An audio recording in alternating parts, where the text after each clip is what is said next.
Người nổi tiếng TV 24 giờ là kênh cung cấp thông tin về các nghệ sĩ, ca sĩ, diễn viên nổi tiếng của Việt Nam và thế giới. Hãy đăng ký kênh của chúng tôi để cập nhật tin tức nhanh nhất trong 24 giờ. Vương Nhất Bác, Vương Tuấn Khải chung khung hình, nhan sắc 19110. Hai anh em Vương Nhất Bác, Vương Tuấn Khải làm bùng nổ cộng đồng mạng khi đứng chung khung hình tại đêm hội điện ảnh Weibo tối 14 tháng 8.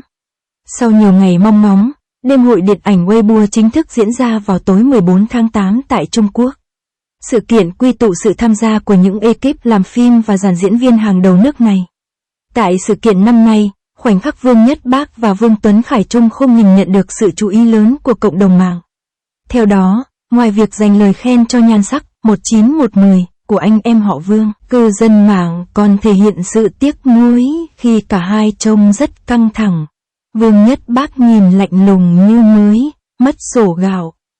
Cụ thể, tham gia đêm hội điện ảnh Weibo năm nay, bên cạnh sự xuất hiện của dàn mỹ nữ đình đám như Thần Tiên Tỷ Tỷ, Lưu Diệc Phi hay ảnh hậu Châu Đông Vũ, dàn nam thần 9X cũng gây thương nhớ không kém. Cùng được mời lên sân khấu, Vương Tuấn Khải và Vương Nhất Bác đốn tim công chúng bởi vẻ ngoài bảnh bao. Trong khi Vương Nhất Bác diện vest đen lịch lãm thì Vương Tuấn Khải nổi bần bật với bộ vest xanh đính đá lấp lánh.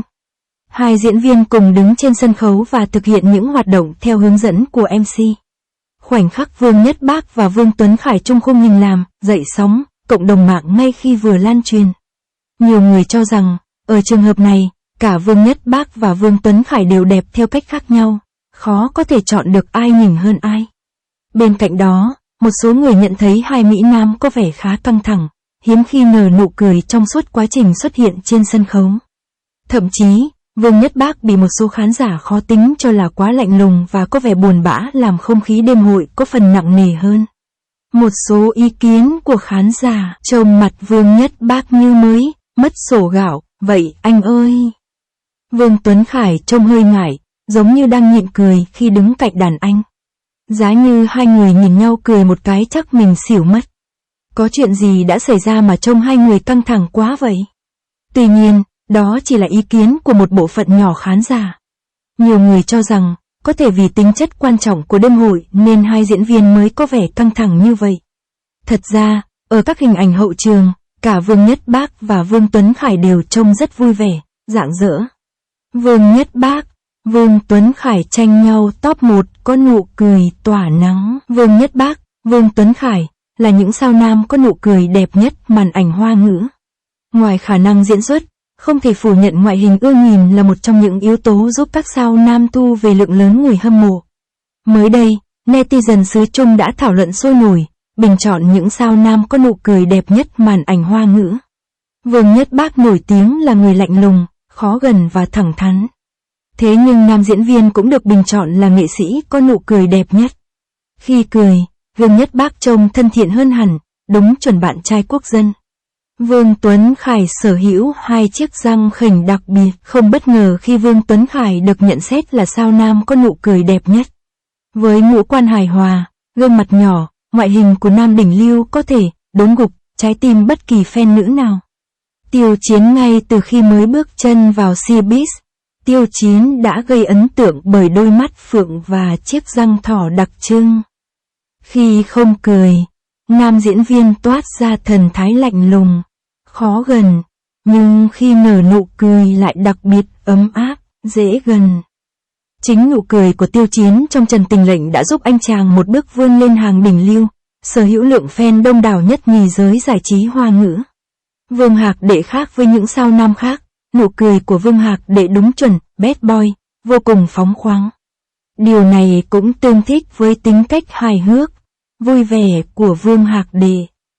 Tăng Thuấn Hy ngoài đôi mắt to, Tăng Thuấn Hy còn sở hữu khuôn miệng nhỏ và nụ cười cực đẹp.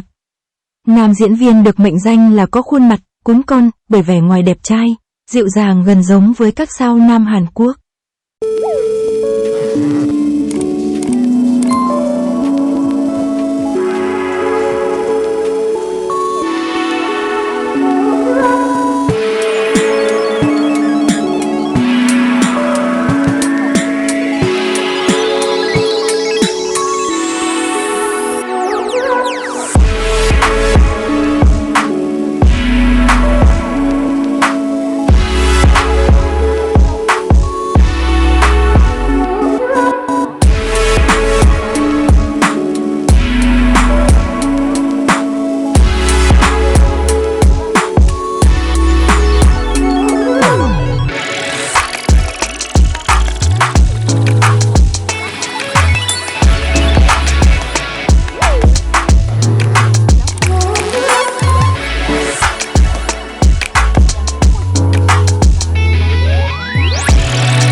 生活也很重要。